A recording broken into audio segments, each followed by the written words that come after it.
Everyone, this is Jason Rodriguez with Zpryme. I'm here with Jan Vrins. He is the segment leader for energy, sustainability, and infrastructure for Guidehouse. Jan, how are you doing today? I'm doing great, Jason. It's best time of the year now here in South Florida. The hurricane season is behind us, and we're getting into a very nice, mild winter period. Looking forward to that. Off the heels of the election of 2021, what do you see a Biden administration's impact being on clean energy and the ability to fight climate change? I must admit that, Jason, that for us, the energy transition will continue to accelerate, regardless of who's in the White House, to be totally honest, because we see the overall objectives of decarbonization and addressing sustainability as well as resiliency, right, with all the wildfires in California, the hurricanes in the south. Customer preference and technology is what's really driving the energy transition and will continue to accelerate things. Now, I think a favorable administration with regard to renewables and clean energy will definitely help and support and further accelerate.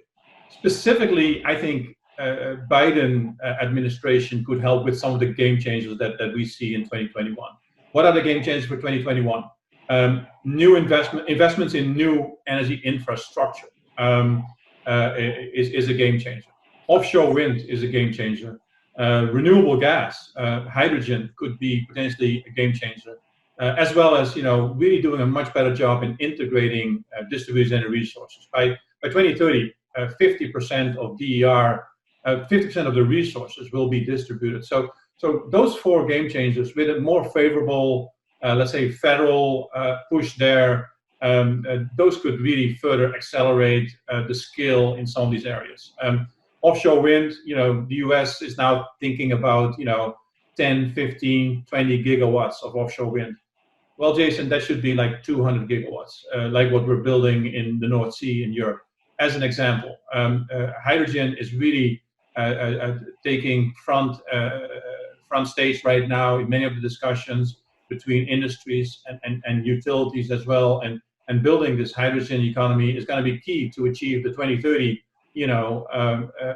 zero carbon energy industry and 2050 zero carbon economy goals of the Biden administration. Thank you. So moving a little bit more broader impacts, we've seen a lot of change over the past few months with the pandemic. But what are you seeing that may some of these trends and behaviors, whether it's technology, work from home, even EVs, what are you seeing these things having a post-pandemic impact with the vaccine coming online in 2021?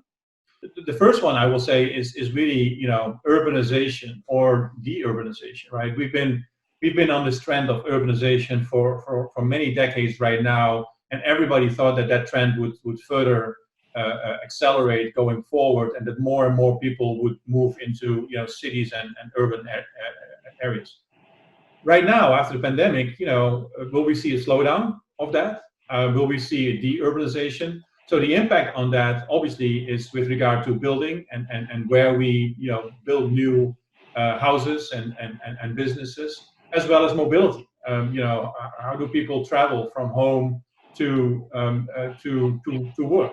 And that brings me to the second point where people will probably spend more time at home working remotely versus going to and into the office. So that's another I think area that will impact mobility, transportation, and energy as well in terms of usage. Where do we use it, and how do we make our transportation and mobility cleaner and greener as well? The need for personal vehicles might be bigger because people feel safer in their own cars again. We've seen a little bit of a impact in terms of electric vehicles that were sold this year, but as a percentage actually of total vehicles sold, it actually went up a little bit. Well, we see that in 2021 picking up even more so because people appreciate not only having their personal vehicle, but also wanting it to be an electric vehicle, for example. Thanks. So now moving specifically to the utilities who are making a lot of major commitments who have been throughout 2020 through meeting renewable goals, whether it's fleet electrification. But going into 2021, there are some major challenges. What do you see as some of the biggest challenges facing utilities? Yeah, there's a couple. The first one I mentioned it before is resiliency. With the changing climate, Jason, and again, increased number of storms, wildfires. The size of them are becoming bigger every year. We don't see that slowing down. How do utilities deal with that? How do they keep the lights on? How do they make investments to make their grid, their assets more resilient? But that's a big one for us.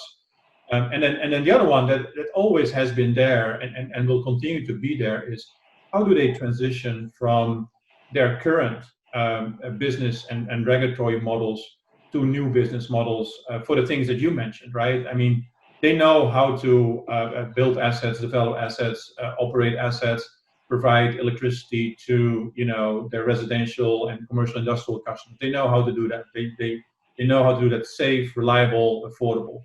But now, how do they provide new products and services which their customers want? Electrification of vehicles.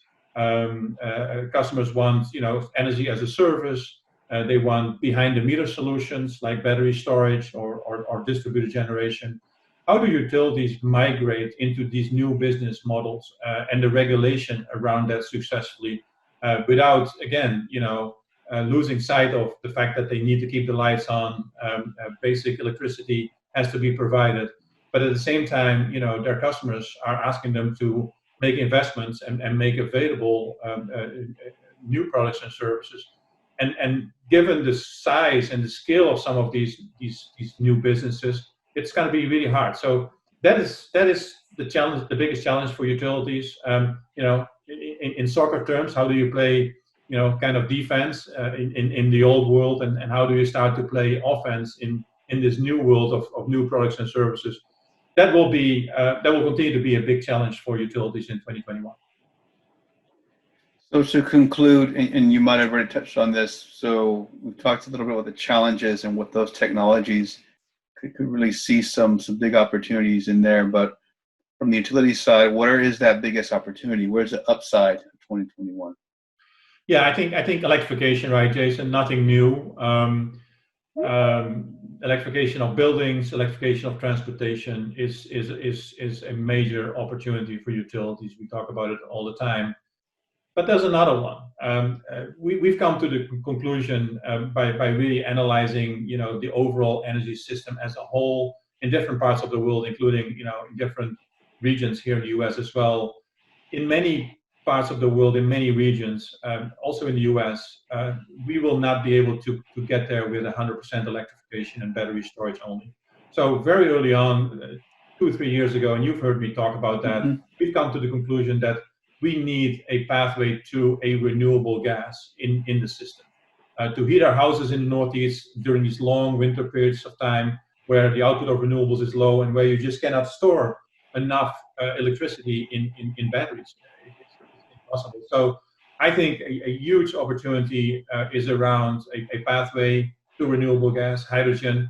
And what has changed with regard to hydrogen, because hydrogen is not new, but what has changed is we now have these very cheap renewable power at zero marginal cost. The cost of the electrolyzer, which is really to produce hydrogen, has gone down. Very similar cost decline curves as we've seen with rooftop solar panels and battery storage. So the cost to produce hydrogen will continue to go down and will be competitive with traditional natural gas in the next 5 to 10 years in many parts of the world. So that will be a big one beyond just electrification. The energy system, if you look at the energy system holistically, it will not be 100% electric. There will be a renewable gas as part of that, and what becomes less important is the carrier, whether it's an electron or a molecule. But what really becomes important is the right business model to provide a broader set of products and services that are based on clean technology to residential as well as commercial, industrial customers. So that's what I see in terms of breakthrough technologies. Well, thank you, Jan. Thanks for joining us and sharing some of your insights into 2021. We're very excited. I think everyone is to move into a new year, especially coming off such a chaotic one, but also one that has brought new opportunities. We thank you for all the great work you and your team are doing, and wishing you a Merry Christmas and a great New Year. Thank you. Thanks, Jason. Happy holidays.